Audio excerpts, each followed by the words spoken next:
Euzu billahi mineşşeytanirracim. Bismillahirrahmanirrahim. Elhamdülillah ve salatu vesselamu ala Resulillah. Tavassul жалпы дінде бар ма деген сұраққа келген кезде біз толыққанды айта аламыз, дінде бар. Пайғамбарымыз саллаллаху алейхи вассалам таза сүннетінде және Құран кәрімде ол тәуәсіл ашық анық көрсетілген. Біріншісі, ғалымдарымыз оны үшке бөлген. Тәуәсіл үш түрлі жолмен болады дейді. Біріншісі, Алланың көркем есімдерімен. Құран кәрімде айтады, ең көркем есімдер ол Аллахқа тән, сонымен дұға етіңдер. Валиллахил асмаул хусна фадъуху биха деген аят. Исра сүресінің соңғы аяттарында. Яғни пайғамбарымыз саллаллаху алейхи вассалам әр кезеңдерде Алланың сипаттарын қосып шақырған. Я Аллах, я Рахман деген сияқты. Екінші түрі ол салихул амал.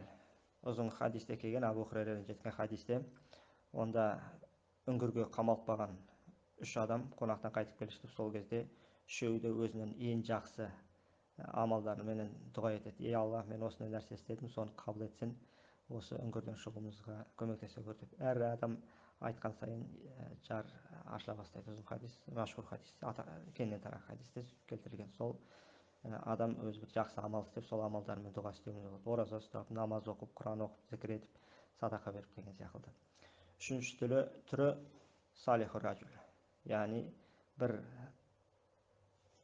діндар адамға өтінуге болады.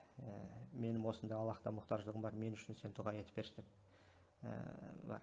Енді мына арада екіге бөлінген. Біріншісі, ол көзбен көру керек пе, әлде тірі болуы шарт па, әлде өлілерде бола ма деген кезде кейбір ғалымдар аруақтар арқылы дұға етуге болмайды. Бірақ көпшілік ғалым аруақтар арқылы дұға еткен. Яғни салиху ражулдың тірі болуы шарт емес деген. Өйткені оның мақамы өлгеннен кейін, дәрежесі Алланың алдында өлгеннен кейін азаймайды дейді.